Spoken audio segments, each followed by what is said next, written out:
श्री शिवाय नमस्तुभ्यम। श्रोताओं, कैसे हैं आप सभी? मैं आशा करती हूँ भगवान भोलेनाथ की कृपा से आप सभी स्वस्थ होंगे, मंगलमय होंगे। आज हम आरंभ करेंगे श्री शिव महापुराण का अध्याय 6। आज हम शिव महापुराण की अगली कथा के अनुसार सुनेंगे कि किस प्रकार शिवजी जी की इच्छा से ब्रह्मा जी ने इस मैथुनी सृष्टि की उत्पत्ति की और प्रथम स्त्री पुरुष को उत्पन्न किया।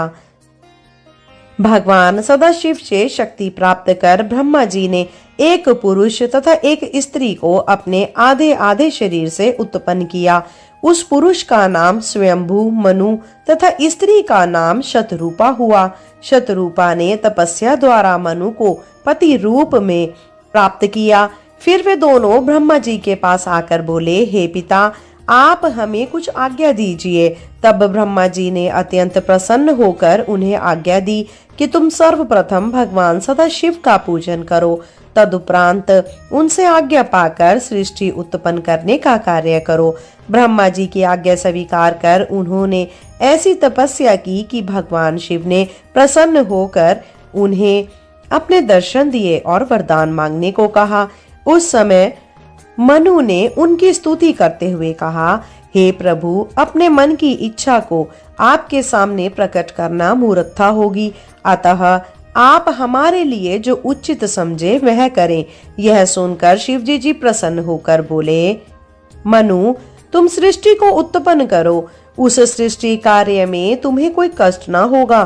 तुम्हें 3 प्रकार के ऋण चुकाने होंगे, जिन्हें देव ऋण, पितृ ऋण और ऋषि ऋण कहते हैं। इन तीनों ऋणों से छूटने का उपाय विद्या पढ़ना, संतान उत्पन्न करना तथा यज्ञ करना है। इतना कहकर भगवान सदाशिव अंतर्ध्यान हो गए। भगवान सदाशिव से इस प्रकार वरदान पाकर वे दोनों ब्रह्मा जी के पास आए और उन्हें सब वृत्तांत कह सुनाया। उसे सुनकर ब्रह्मा जी ने भी उनसे कहा, तुम दोनों संतान की उत्पत्ति करो। ब्रह्मा जी की आज्ञा पाकर वे दोनों सृष्टि उत्पन्न करने लगे। सर्वप्रथम उन्होंने 2 पुत्रों तथा 3 पुत्रियों को उत्पन्न किया। उनमें से एक पुत्र प्रियव्रत नाम से प्रसिद्ध हुआ।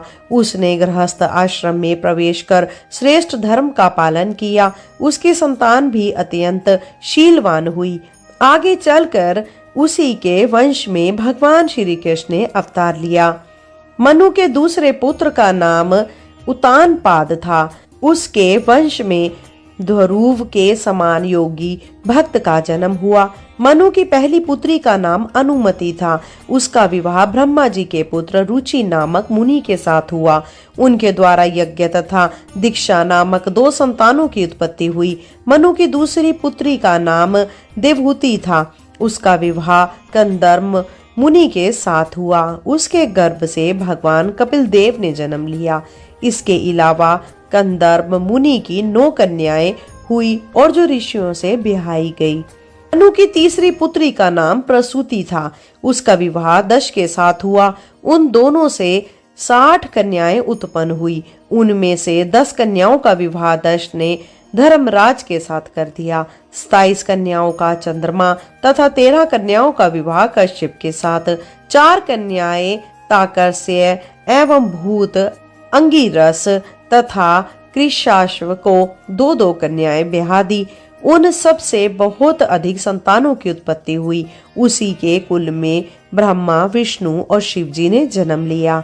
इस प्रकार अपनी 8 पुत्रियों का विवाह करने के उपरांत दक्ष ब्रह्मा जी के पास जाकर उनसे सब हाल कह सुनाया और उनसे पूछा कि अब आप मुझे क्या क्या आज्ञा देते हैं।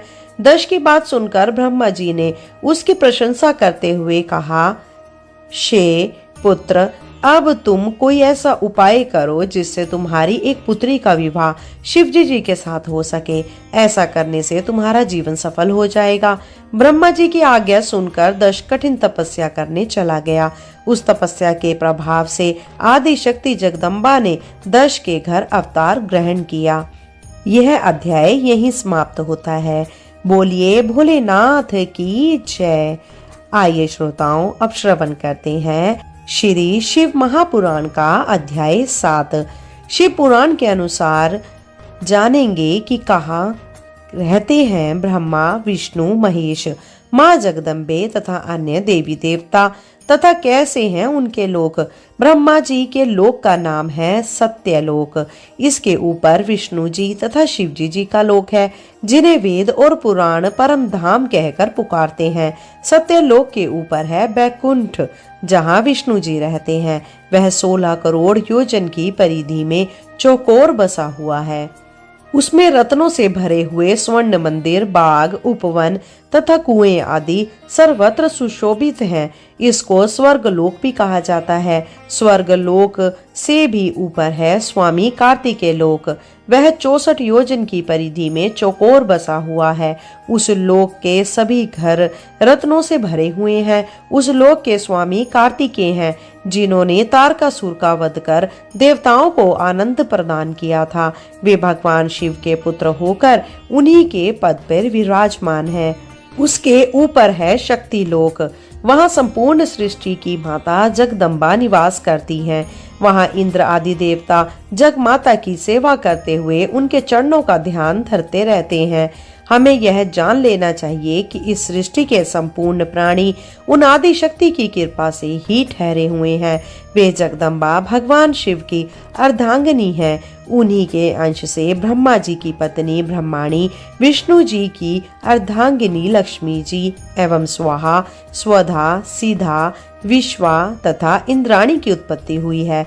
वह शिवलोक भली भांति सजा हुआ है। शक्ति लोक के ऊपर शिवलोक है। वहाँ किसी को चिंता और मोह नहीं व्यापते।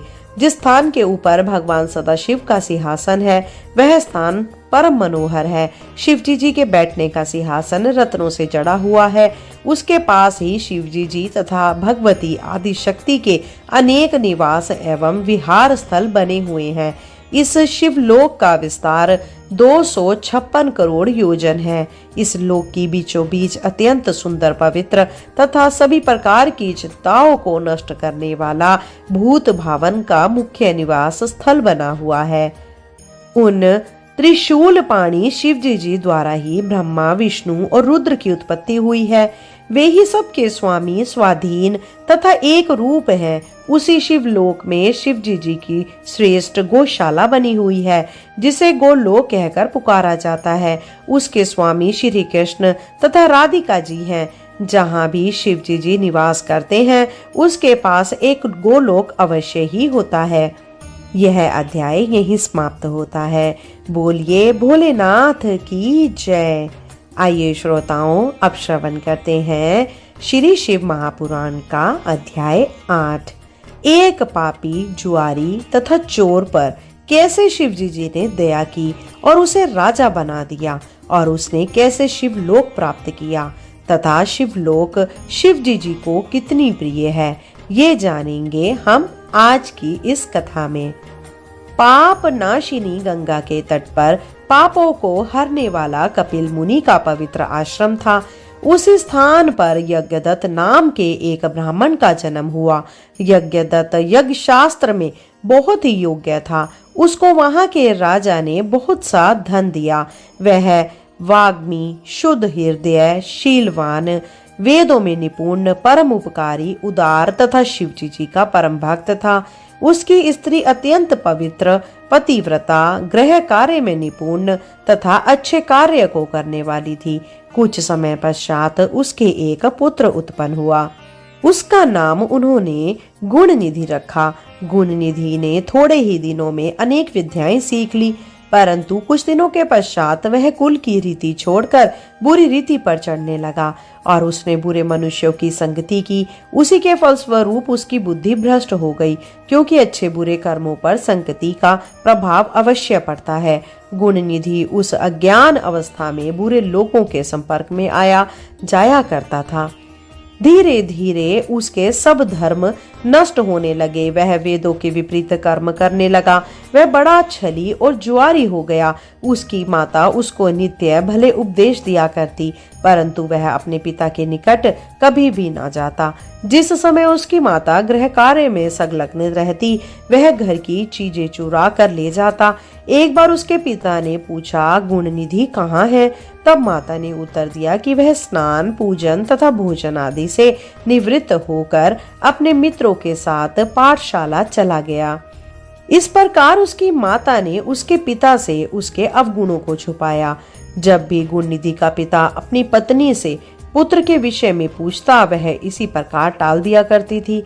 इस प्रकार यज्ञदत्त अपने पुत्र के अवगुणों को न जान सका। जब उसकी अवस्था 16 वर्ष की हुई, तब उसका विवाह कर दिया गया। पत्नी भी पतिव्रता, शीलवती तथा सर्वगुण संपन्न मिली। फिर भी वह अपनी कुसंगति और दुष्कर्मों को न त्याग सका। उसकी माता सदैव सदुपदेश देती तथा भिन्न भिन्न प्रकार की कथाओं द्वारा उत्तमोत्तम दृष्टांत देती हुई कहती, हे गुणनिधि, तुम ही हमारे एकमात्र पुत्र हो, इसीलिए इन दुष्कर्मों को त्याग दो। तुम्हारे पिता अत्यंत क्रोधित प्रवृत्ति के हैं। वह अभी तुम्हारे अवगुणों को नहीं जानते हैं, क्योंकि मैंने बहुत पूछने पर भी उन्हें नहीं बताया है। इसीलिए तुम अभी तक उनसे निर्भय हो। यदि किसी दिन उन्हें इन कर्मों का पता चल गया तो वे मुझे और तुम्हें दोनों को दंड देंगे। इससे उत्तम है कि उन्हें पता लगने से पहले ही तुम कुसंगति को त्याग कर सत्कर्म करो। हे पुत्र, तुम्हारी पत्नी बुद्धमती, महारूपवती तथा उच्च कुल की है। उसी प्रकार तुम भी गुणवान तथा ऊंचे कुल के हो। ऐसी पत्नी के साथ सुख से अपना जीवन व्यतीत करो। अपनी स्त्री का त्याग करना महापाप है। तुम पिता के धर्म पर चलो, नहीं तो सारा संसार तुमको बुरी दृष्टि से देखेगा। तुम मुझको और अपने पिता को क्यों लज्जित करते हो? तुम अन्य घर के लड़कों को देखो, वे नित्य वेद पाठ करते हैं। जब यहाँ के राजा को तुम्हारे अवगुणों के विषय में ज्ञात होगा, तो वह तुम्हारे पिता से अप्रसन्न होकर उनका मासिक शुल्क देना बंद कर देगा। अभी तो लोग यह कहकर टाल देते हैं कि तुम अवगुण के कर्म लड़कपन के कारण करते हो, परंतु अवस्था बढ़ जाने पर सब लोग तुम पर हंसेंगे और व्यंग्यपूर्ण तानों से कहेंगे कि अब तुम्हारा कुल अपवित्र हुआ। वे तुम्हारे पिता की निंदा करेंगे और इन्हीं सब कारणों से तुम्हारे पिता नरकगामी होंगे। सब लोग इसका दोषी मुझको ही ठहराएंगे। वे कहेंगे कि इसी ने पाप कर्म से गर्भ धारण कर ऐसा पुत्र उत्पन्न किया, क्योंकि तुम्हारे पिता निष्पाप हैं। वे वेद एवं धर्मशास्त्र के ज्ञाता हैं। मैं भी अपने पति के सिवाय और किसी पुरुष को नहीं जानती तथा निष्पाप होकर गृह कार्य में संलग्न रहती हूँ, परंतु यह भगवान की ही इच्छा है कि मेरे गर्भ से तुम जैसा दुख देने वाला कुपुत्र उत्पन्न हुआ है। इस प्रकार गुणनिधि की माता अनेक उपदेश दिया करती, भिन्न भिन्न प्रकार से समझाती, परंतु गुणनिधि पर उसका कोई प्रभाव नहीं पड़ता था। गुणनिधि को यदि ब्रह्मा जी के समान भी कोई गुरु मिलता, तो भी उस मूर्ख के मन में बुद्धि उत्पन्न न होती। गुणनिधि की माता उपदेश करते करते थक गई, परंतु गुणनिधि पर इसका कोई प्रभाव नहीं पड़ा। वह सदैव जुआ खेलता, चोरी करता, मद्यपान करता और वेश्याओं के साथ भोग करने में अपना समय व्यतीत करता था। इस प्रकार उसने कुछ ही दिनों में पिता का धन चुराकर जुआ, भोग तथा वेश्याओं पर खर्च कर डाला। इस प्रकार वह निर्धन हो गया। उसके पिता ने जितने बहुमूल्य रत्न अपनी विद्या के प्रभाव से प्राप्त किए थे, उनमें से कुछ भी शेष न रहा। तब एक दिन गुणनिधि ने अपनी माता को पूरी तरह निद्रा में लिप्त देखकर उसके हाथ में से अंगूठी उतार ली और उसको जुआरियों के साथ दांव पर लगा दिया। जुआरियों ने उस अंगूठी को भी जीत लिया। एक दिन उसके पिता ने यज्ञदत्त ने उस अंगूठी को एक जुआरी के पास देकर पहचान लिया। उन्होंने उस पुरुष को एकांत में ले जाकर पूछा कि तुमने यह अंगूठी कहाँ से प्राप्त की है? उस जुआरी ने उत्तर दिया, यह अंगूठी तथा इसी प्रकार की अनेक अंगूठियां मेरे पिता के घर में हैं। जान पड़ता है पराया धन देखकर तुम ललचाते हो। भला तुमने ऐसी चतुराई किस से सीखी है? तब यज्ञदत्त ने क्रोधित होकर उसे कहा, अब तुम हंसी छोड़कर तथा छल आदि को त्याग कर इस अंगूठी के विषय में सत्य बता दो कि तुमने कहाँ से प्राप्त की है। मैंने इसे राजा से प्राप्त किया है, अतः तुम इसे नहीं ले सकते। इस प्रकार जब उन्होंने दृढ़ता से जुआरी से पूछा, तो उसने सब सत्य बात उनको बता दी और कहा, तुम मुझको क्यों डराते हो? मैंने कोई चोरी नहीं की है। यही क्या, और भी वस्तुएं मैंने तुम्हारे लड़के से जुए में जीती है। अनेक रत्न, सोने चांदी के आभूषण, पीतल तांबे आदि के बर्तन जो तुम्हारे घर में थे, हम लोगों ने वे सब तुम्हारे लड़के से जीत लिए हैं। वह केवल जुआ ही नहीं खेलता, अपितु चोरी तथा वेश्यागमन भी करता है। जुआरी के ऐसे वचन सुनकर यज्ञदत्त को बहुत आश्चर्य हुआ। वे कपड़े से अपना मुख लपेटे शोक से रुदन करते हुए अपने घर आए तथा स्त्री से बोले, गुणनिधि कहाँ है तथा मेरी अंगूठी कहाँ है? उनकी स्त्री ने ये सुनकर भयभीत हो गई। बड़ी चतुराई से उत्तर दिया, इस समय मैं अनेक कार्यों में व्यस्त हूँ, तुम्हारा भी यह पूजन का समय है। मुझे तुम्हारे प्रेमी अतिथियों को भोजन बनाना है। मैंने तुम्हारी अंगूठी को किसी स्थान पर रख दिया है, परंतु इस समय स्मरण नहीं है। यज्ञदत्त यह सुन क्रोधित होकर बोले कि हे कपूत की माँ, मैंने जिस दिन भी तुमसे यह पूछा कि गुणनिधि कहाँ है, तभी तुमने उत्तर दिया कि वह अपने साथियों सहित विद्या ग्रहण करने के लिए पाठशाला गया है, और अगर अंगूठी नहीं मिलती तो अन्य वस्तुएं लाकर मुझे दिखाओ। अब तुम पुत्र मोह त्याग दो, क्योंकि कुपुत्र किसी को सुख नहीं पहुंचा सकता। अब मेरी इच्छा बिना पुत्र के रहने की है। मुझे ऐसे संतान की आवश्यकता नहीं है। अब तुमको यही उचित है कि हाथ में कुश एवं जल लेकर लड़के का नाम तिलांजलि छोड़ो। जब तक मैं यह नहीं कर लूंगा तब तक भोजन ग्रहण नहीं करूंगा। जब गुणनिधि ने यह बात सुनी तब वह चिंता और शोक युक्त होकर अपने को भयहीन समझने लगा और रो रो कर कहने लगा, हाय मेरे सहायक माता, अब मैं कहाँ जाऊं, क्या करूं, मुझे धिक्कार है। यह कहता हुआ अपने पिता के भय से भयभीत हो रोता हुआ घर से भाग गया। वह कुछ समय में ही मार्ग के परिश्रम से थककर तथा शोक सागर में डूबकर हाय हाय करता हुआ रुदन करने लगा। रोते रोते वह कहता, हे मेरी माता, अब मैं कहाँ जाऊं और क्या करूं? मैं विद्या से हीन हूँ जो इस समय में लाभदायक होती। मैंने धन संग्रह भी तो नहीं किया जिससे विद्वान और बुद्धिमान लोग सुख से जीवन व्यतीत करते हैं। गुणनिधि इस प्रकार रोदन करते हुए अचेत होकर पृथ्वी पर गिर पड़ा। कुछ समय पश्चात जब वह सचेत हुआ, पुनः इसी चिंता में डूबा हुआ था कि इतने में एक शिव भक्त शिवजी जी की पूजा के लिए उधर से निकला। उसके पास पूजन के लिए अनेक प्रकार की सामग्री तथा शिवजी जी के लिए विविध प्रकार के नैवेद्य थे। उसके साथ कुछ अन्य शिव भक्त भी थे। उस समय शिवरात्रि थी, जिसमें मनुष्य व्रत करके मुक्ति प्राप्त करते हैं।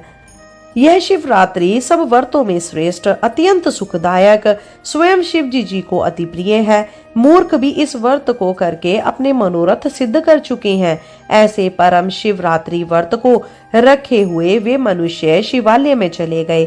जो पुरुष अनेक प्रकार के नैवेद्य एवं व्यंजन अपने साथ लाया था, उसकी सुगंध पाकर गुणनिधि, जो बहुत भूखा था, विचार करने लगा कि रात्रि के समय जब ये लोग सो जाएंगे, उस समय मैं यह भोजन वहां से उठा लूंगा। अपने मन में यह विचार कर गुणनिधि उनके साथ चल दिया तथा शिवालय के ऊपर जा ठहर गया। शिव भक्त ने सच्चे हृदय से शिवजी जी की पूजा की। फिर वह नृत्य करने लगे। गुणनिधि ऊपर से देखता रहा और सोचने लगा, इनकी दृष्टि क्षीण हो जाए तो मैं अपना काम कर लूं। कुछ समय पश्चात वे लोग सो गए।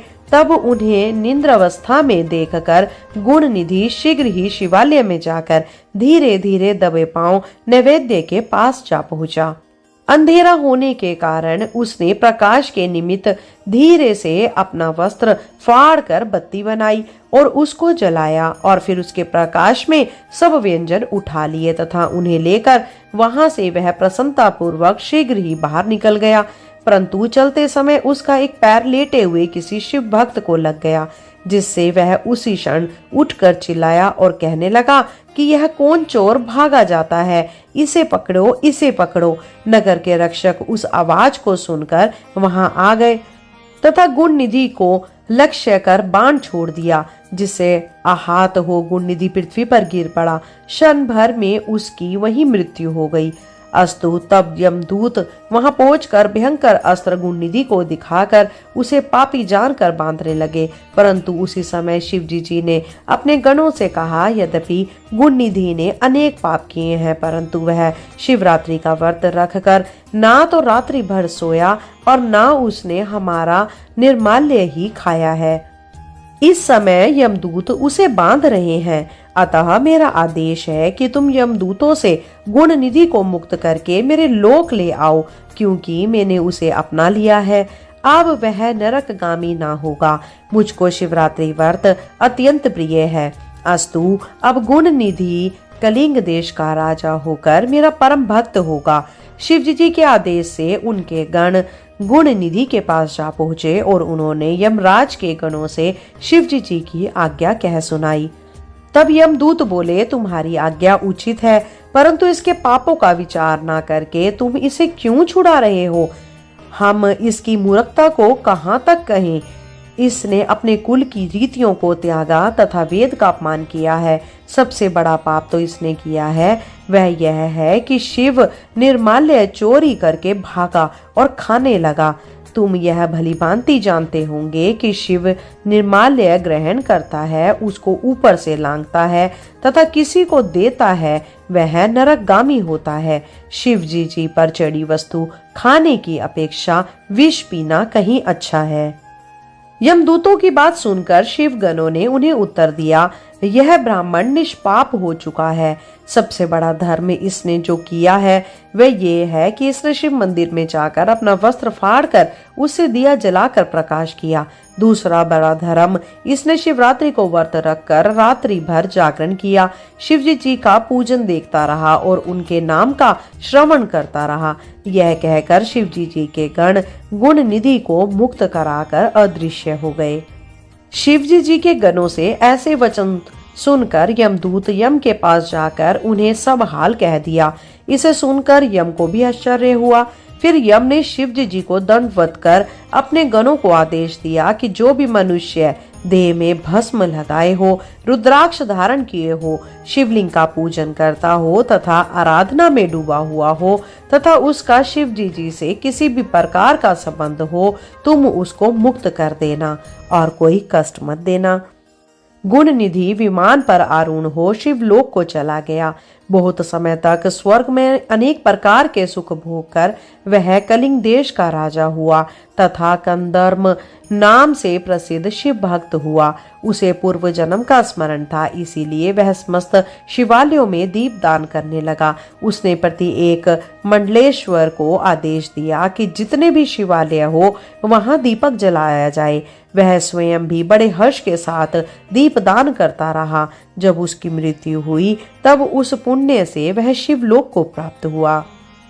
बोलिए भोलेनाथ की जय। यह अध्याय यहीं समाप्त होता है। चलिए श्रोताओं, अब हम आपको रसपान कराते हैं श्री शिव महापुराण का अध्याय 9। आज के शिव पुराण की कथा में हम जानेंगे कि कैसे शिवजी जी की कृपा से हुआ था कुबेर जी का जन्म और वे कैसे बने थे शिवजी जी के परम मित्र। शिव पुराण में लिखा है, जो मनुष्य शिव प्रीति से युक्त होकर इस कथा का पाठ करेगा अथवा सुनेगा या किसी को सुनाएगा, उसको धन तथा संतान की प्राप्ति होगी। ब्रह्मा जी के पुत्र पुल सत्य के विश्वा नाम का एक पुत्र हुआ।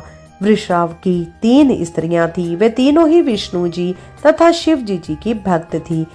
विश्वा की सबसे छोटी पत्नी से विभीषण नाम का पुत्र उत्पन्न हुआ। विभीषण विष्णु का ऐसा भक्त हुआ कि वह इस अथाह संसार सागर से पार हो गया। विश्वा की मंजली पत्नी से 2 पुत्र रावण तथा कुंभकर्ण नारद के श्राप के फलस्वरूप उत्पन्न हुए। वे दोनों ही शिव के भक्त बनकर अनेक प्रकार के संसारी भोग विलासों में लिप्त हो गए। उनमें से रावण ने शिव जी की कठिन तपस्या कर उनसे वरदान प्राप्त किया। उसने तेज तथा प्रताप से संसार भर में राज्य किया। विष्णु भगवान ने उसका नाश करने के लिए स्वयं द्विज भुज मानव अवतार लिया था जिसका नाम राम हुआ, परंतु वे रावण का नाश ना कर सके।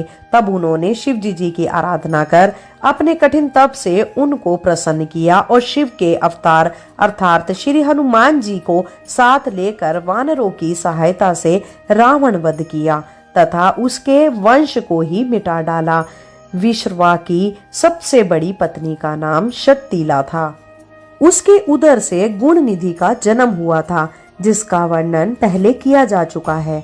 विश्रवा ने पहले लंका में रहकर जो उचित था वह किया, फिर काशी में आकर घोर तपस्या की जिससे शिवजी जी उस पर अत्यंत प्रसन्न हुए। शिवजी जी का वरदान पाकर वह अलकापुरी का राजा हुआ तथा दिक्पति के नाम से प्रसिद्ध हुआ। उसे राज्य करते हुए एक काल व्यतीत हुआ। जब घनवाहन कल्प का आरंभ हुआ उस समय विश्रवा ने तपस्या आरंभ की। उसने दीपदान की संपूर्ण विधि कंठस्थ करके उसमें बहुत ध्यान लगाया। अस्तु वह काशी में कठिन तपस्या करने लगा और हृदय को ब्रह्म ज्ञान से पूर्ण कर उसने मन को शांत कर लिया और उसी स्थान पर शिवलिंग की स्थापना करके षोडोपचार द्वारा उसकी पूजा की। पूजा करते करते विश्रवा के शरीर का रक्त एवं मांस सूख गया, केवल चर्म तथा हड्डियां ही शेष रह गई। उसकी ऐसी कठिन तपस्या को देखकर शिवजी जी पार्वती सहित विश्रवा के पास पहुंचे और वर मांगने के लिए कहने लगे। शिवजी जी ने विश्रवा से कहा, अब इस तपस्या को छोड़कर अपनी इच्छा अनुसार वर मांग लो। यद्यपि यह शब्द सदा शिव ने उच्च स्वर से कहे थे, परंतु विश्रवा ध्यान मगन होने के कारण शिवजी जी के शब्दों को नहीं सुन सका। तब शिवजी जी ने उसके हृदय से अपनी मूर्ति हटा ली। दिक्पति ने उस समय आश्चर्यचकित होकर जब अपने नेत्र खोले तो देखा कि शिवजी जी अपने पूर्ण रूप से, जैसा कि वह सुन चुका था, सम्मुख खड़े हुए हैं। उनके वामांग में पार्वती खड़ी थी। यह देखकर वह अत्यंत प्रसन्न हुआ, परंतु अत्यंत प्रकाशवान तेज को देखने की शक्ति न होने के कारण उसने अपने नेत्र बंद कर लिए। फिर इस प्रकार कहा, शेहे नाथ, मुझे आप अपने चरण दिखा दीजिए तथा ऐसी शक्ति दीजिए जिससे मैं आपके दर्शन कर सकूं। मैं इसके अतिरिक्त और कुछ नहीं चाहता, क्योंकि संसार में इससे अधिक और कोई पदार्थ नहीं है। दिक्पति यह सुनकर चुप हो गया। शिवजी जी उसके वचनों को सुनकर अत्यंत प्रसन्न हुए। उन्होंने दिक्पति को अपने स्वरूप का दर्शन प्राप्त करने की शक्ति प्रदान की तथा अपने हाथों से उसके हाथ पकड़ लिए। सर्वप्रथम दिक्पति ने नेत्र खोलते ही शिवरानी को देखा और कहा, ये देवी कौन है? इनका बड़ा सौभाग्य है जो ये शिवजी जी के इतने निकट रहती हैं। इनके पुण्य, प्रेम तथा माता पिता को धन्य है। उसने यह बात बारंबार कही तथा शिवरानी को प्रत्यक्ष कुदृष्टि से देखा। इससे उसकी आंखें तुरंत फूट गई। उसी समय देवी ने क्रोधित होकर कहा, यह तपस्वी कुदृष्टि रखने वाला है, इसी से इसे कष्ट मिला है। यह ऐसे व्यंग वचन कहकर मुझे अपनी स्त्री के समान देखता है। शिवरानी बोली, हे शिव, यह आपका कैसा भक्त है? यह वचन सुनकर शिवजी जी हंसते हुए बोले, हे देवी, इसने छल का त्याग कर ऐसा तप किया है जो प्रत्यक्ष है। तुमको मेरे साथ देखकर तुम्हारे भाग्य को अपने से अधिक जानकर इसने सराहना की है। यह कुदृष्टि से नहीं देखता। इसके पश्चात शिवजी जी दिक्पति से बोले, तुम्हारी जो इच्छा हो मांग लो। हमारे आशीर्वाद से तुम समस्त निधियों तथा संपूर्ण राजाओं के स्वामी होंगे। तुम्हारे अधीन विद्याधर, यश तथा किन्नर रहेंगे। तुम्हारी जो गुप्त इच्छा है हम उसे भी जानते हैं। अस्तु, हम मित्र होकर तुम्हारे ही निकट रहेंगे, अर्थात कैलाश पर्वत पर निवास कर तुमसे अत्यंत प्रेम रखेंगे और तुम्हारी हर कठिनाई को दूर करते रहेंगे। अब तुम शिवरानी के चरणों पर गिरकर उनसे क्षमा मांगोगे, क्योंकि यह तुम्हारी माता है। इस प्रकार ये प्रसन्न होकर अपना क्रोध शांत कर लेंगी। शिवजी जी की आज्ञा सुनकर विश्रवा शिवरानी के चरणों पर गिर पड़ा। तब शिवजी जी ने शिवरानी से कहा, हे देवी, यह तुम्हारा परम भक्त है, तुम इसके ऊपर कृपा करो और इसको अपना सेवक समझो। शिवजी जी की ऐसी बातें सुनकर शिवरानी ने अपना क्रोध शांत कर लिया तथा दिक्पाल से कहा, अब तुम हमारे पुत्र हुए, इसीलिए तुम्हारे मन में शिवजी जी की भक्ति सदैव बनी रहेगी। तुमको शिवजी जी ने जो वरदान दिया है वह सत्य है। तुम मेरे स्वरूप की इच्छा करके अपने मन में मेरा भय नहीं लाए, इससे तुम्हारा नाम कुबेर होगा। तुमने जिस शिवलिंग की स्थापना की है वह सिद्धि प्रदान करने वाला होकर तुम्हारे ही नाम से प्रसिद्ध होगा। वह संपूर्ण पापों को नष्ट करके मुक्ति देगा। जो कुबेश्वर महादेव के दर्शन करेगा वह थोड़ी सी भक्ति में भी तपस्या का फल प्राप्त कर लेगा। यह कुबेश्वर महादेव विश्वेश्वर के दाहिने ओर है, जिनकी पूजा करके लोग अत्यंत आनंद प्राप्त करते हैं। शिव और शिवरानी दिक्पति को यह वर देकर तथा यह कहकर ही हमारे आने की प्रतीक्षा करना अंतर्ध्यान हो गए। दिक्पति भी अपने घर को लौट आया। शिवजी जी की कृपा से उसने बहुत धन प्राप्त किया। फिर वह अलकायपुरी का राजा होकर तथा शिव मित्र उपनाम पाकर शिव का कोषाध्यक्ष हुआ। तब से वह सदैव शिव की भक्ति में संलग्न रहता है। अलकायपुरी इतनी सुंदर है जिसको देखकर मनुष्य का मन मोहित हो जाता है। तीनों लोकों में शिव के समान दयालु कोई नहीं है। दिक्पति को वरदान देकर जब शिव जी अंतर्ध्यान हो गए तब उन्होंने मन में सोचा कि हमने दिक्पति को अपना मित्र बनाया है, सो अब किस प्रकार उसके यहाँ जाकर मनुष्य की भलाई के लिए कोई उपाय करें। हमने पहले भी यह विचार किया था कि अब हम कुबेर के मित्र होकर उसके पास निवास करेंगे। हमारा मुख्य स्वरूप तो परब्रह्म रूप है, इसीलिए उस स्वरूप तथा इस स्वरूप में जो हम अब उसके यहाँ धारण करके जाएंगे कोई अंतर नहीं होगा। जो व्यक्ति इनमें अंतर या द्वैत भाव समझेगा वह दुख प्राप्त करेगा। ब्रह्मा विष्णु आदि द्वारा जो स्वरूप पूजा जाता है उसी रूप एवं नाम से हम वहां वास कर कुबेर के साथ मित्रता स्थापित करेंगे। शिवरानी ने अब तक अवतार नहीं लिया है, अकेले हमने अवतार लिया है। इसीलिए अब पहले अकेले हम ही कठिन तप करके वहां निवास करते हुए भक्तों को मुक्त तथा कुमर्गियों को नष्ट करेंगे। कुछ समय पश्चात शक्ति भी अवतारित होगी तथा संसार की रीति के अनुसार वे हमारी पत्नी होगी। तब उस दशा में हम घरस्थ होकर अनेक प्रकार के भोग विलास भी करेंगे। ऐसा विचार कर शिवजी जी ने आगे चलने का प्रयत्न कर अपना डमरू बजा दिया। उसके शब्द से तीनों लोक पूरित हो गए। तब सब लोग उसी शब्द की ओर चल दिए। विष्णु गरुड़ पर तथा ब्रह्म हंस पर चल पड़े और सनकादिक मुनि सिद्धि और देवता वेद धर्मशास्त्र पुराण नारद अन्य मुनि तथा सर्पों के युद्धप उस शब्द को लक्ष्य करके चल दिए। शिव के गण प्रथम भी उसी ओर चले। सब लोग परस्पर यह कह रहे थे कि क्या कारण है जो आज डमरू बजाया गया है, आज किसके भाग्य उदय हुआ है। हमारा भी सौभाग्य है कि हम शिवजी जी के शुभ चरणों के दर्शन प्राप्त करेंगे।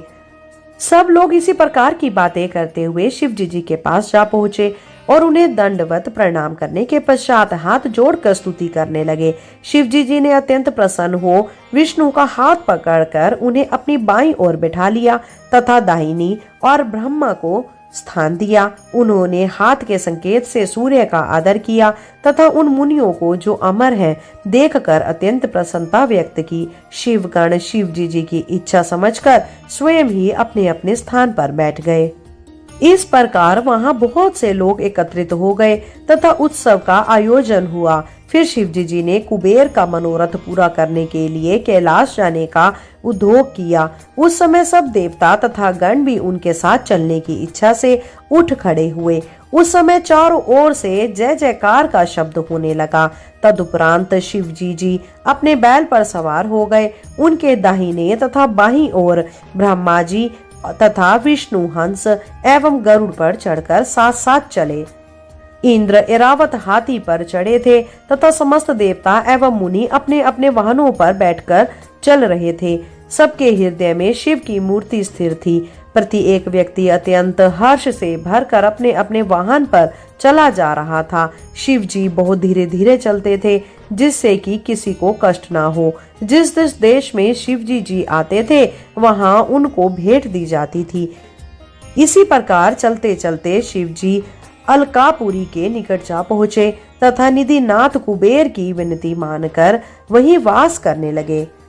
अलकापुरी के अधिपति निधिनाथ कुबेर ने शिव जी की पूजा की। यही बात हर व्यक्ति के लिए उचित है कि जो कोई अपने घर आवे उसका सत्कार करे तथा वेद शास्त्र को जानकर अच्छे कर्मों से संसार में प्रसिद्धि प्राप्त करे।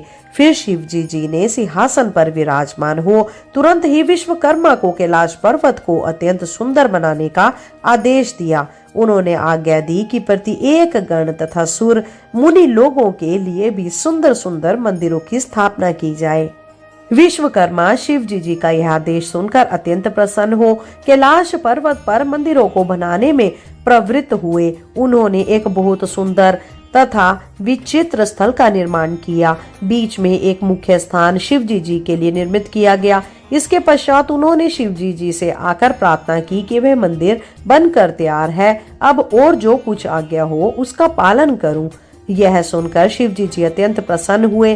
तब सबकी यह इच्छा हुई कि शिव जी कैलाश को चलें तो अत्यंत उत्तम हो। अंतर्यामी शिव जी अपने भक्तों के मन की इच्छा समझ गए तथा अपने चरण कमलों से कैलाश पर्वत को सुशोभित किया। तब निधिपति कुबेर ने सबकी ओर से प्रार्थना की कि हे स्वामी, सबकी प्रबल आकांक्षा है कि आपका अभिषेक एवं पूजन किया जाए। हम आपको सिंहासन पर बिठाकर पूजा करें जिसमें हमारा मनोरथ सफल हो। शिव जी ने प्रसन्न होकर यह बात स्वीकार कर ली। तब सब लोग आनंद से तैयारी में लगे। मुनियों ने ज्योतिषियों से शुभ मुहूर्त जानकर प्रसन्न हो विष्णु से यह कहा कि शिव जी के अभिषेक का मुहूर्त निश्चित हो गया है, अब विलंब न कीजिए। तब ब्रह्मा तथा विष्णु ने शिव जी से कहा कि हे प्रभु, अब आप स्नान कर इस समय योग्य वस्त्र धारण कीजिए। शिव जी ने प्रार्थना को स्वीकार किया और स्नान कर वस्त्र धारण किए। यह देखकर सब उपस्थित जन प्रसन्न हुए और शिव जी के स्नान के लिए समस्त तीर्थों का जल लाया गया। उसी जल से उन्होंने स्नान किया। ब्रह्मा जी तथा विष्णु जी ने उनके शरीर को अपने हाथों से अच्छी तरह मल कर धोया। उसके पश्चात शिव जी दिव्य वस्त्र धारण करके सिंहासन पर सुशोभित हुए। ब्रह्मा ने वेद ध्वनि प्रारंभ की।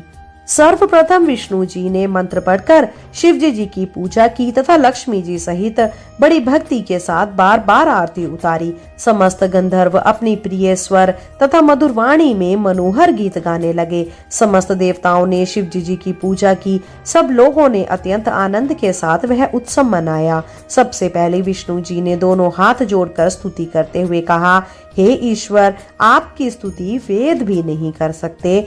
मैंने भी आपकी स्तुति की है और आपका आदि अंत नहीं जान पाया। फिर इसी प्रकार देवता, उपदेवता, गण आदि सबने अपने अपनी बुद्धि के अनुसार अत्यंत विस्तार पूर्वक स्तुति की। तब शिव जी सब की प्रीति देखकर अत्यंत प्रसन्न हुए। शिव जी यह देखकर अति प्रसन्न होकर बोले, तुम सब लोगों की जो भी इच्छा हो उसे प्रकट करो, मैं उसकी पूर्ति करूंगा। यह सुन सब हाथ जोड़कर बोले, हे प्रभु, आपके वचनों से ही हम तृप्त हो गए। हमारे सब कलेश दूर हो गए हैं। इसके अतिरिक्त अब और कौन सी वस्तु है जिसको हम आपसे मांगे? आपसे क्या छिपा है? फिर भी हम सबकी एक इच्छा है कि हम सब सदा आपकी भक्ति में लिप्त रहें तथा आपके चरणों की इच्छा किया करें। हमको कोई भय ना हो और आप हमारे सब अपराध क्षमा करें। सब लोग इतना कहकर चुप हो गए। तब शिव जी ने सबको अभय दान देकर स्वयं सगुण रूप से वही स्थित हुए। फिर सबको समझाकर वहां से विदा कर दिया। केवल ब्रह्मा तथा विष्णु को पास बुलाकर उन्होंने यह कहा कि तुम दोनों ही हमारे शरीर हो तथा संसार की उत्पत्ति कर तुम ही पालन करते हुए अस्तु, जब तुमको कोई दुख होगा तब हम तुम्हारी रक्षा करेंगे। अब तुम दोनों अपने लोक को सुखपूर्वक चले जाओ। यह सुनकर वे दोनों अपनी भक्ति मांग और विदा होकर चले आए। फिर शिवजी जी ने निधिपति कुबेर का हाथ पकड़कर कहा, हे मित्र, तुम्हारी प्रीति जानकर हमने तुम्हारे निकट ही वास किया है। हमारी तुम्हारी मित्रता तीनों लोकों में प्रसिद्ध होगी। तुम्हारा कैसा सौभाग्य है कि तुम हमको अति प्रिय हुए हो। तुम प्रसन्न रहो। अस्तु, अब तुम भी अपने लोक को जाओ। निधिपति कुबेर शिवजी जी की ऐसी कृपा देखकर प्रेम मग्न हो गए और उन्होंने यह निवेदन किया, हे प्रभु, मेरा मनोरथ पूर्ण हुआ। यह कहकर निधिपति बारंबार शिवजी जी को प्रणाम करके अति प्रसन्न हो अपने घर तक पहुँचे। इसके पश्चात शिवजी जी उसी कैलाश पर्वत पर आनंद पूर्वक वास करने लगे। वे कभी कभी इस लोक में आकर भ्रमण करते तथा कभी कभी अपने भक्तों के लिए कुछ लीलाएं रचा करते। फिर उमा ने अवतार लिया और वे दक्ष के घर उत्पन्न हुए। दक्ष ने उमा का विवाह शिवजी जी के साथ कर दिया। शिवजी जी उमा के साथ भक्तों के हित के लिए लीलाएं करने लगे। यह शिव अवतार तथा शिवजी जी के कैलाश जाने तक का वर्णन है। इसके अतिरिक्त और भी शिवजी जी के सहस्त्रों लीलाएं हैं। शिवजी जी की कथा अत्यंत पवित्र है, जिसको सुनने से बड़ा पाप नष्ट हो जाता है। जो इसका स्मरण करता है उसके समस्त शोक तथा दुख नष्ट हो जाते हैं। दोस्तों, इसके बाद कैसे शक्ति अर्थात माँ जगदम्बा ने दक्ष के घर अवतार लिया और कठिन तप करके शिवजी जी को प्राप्त किया, ये हम आने वाली शिव पुराण की कथा में अवश्य सुनाएंगे। आज के लिए यह कथाएं यही समाप्त होती है। मैं आशा करती हूँ श्रोताओं, मेरे द्वारा सुनाया गया यह महात्म्य आप आनंद पूर्वक सुन रहे होंगे। अगर आपको वीडियो पसंद आई हो तो कमेंट बॉक्स में श्री शिवाय नमस्तुभ्यम अवश्य लिखिएगा। वीडियो को लाइक भी अवश्य कीजिएगा। साथ ही अगर आप चैनल पे नए हैं तो कृपया करके चैनल को सब्सक्राइब अवश्य कीजिएगा। आज के लिए इतना ही। शीघ्र मिलते हैं नई वीडियो और नई जानकारी के साथ। जब तक के लिए जय श्री कृष्णा, राधे राधे।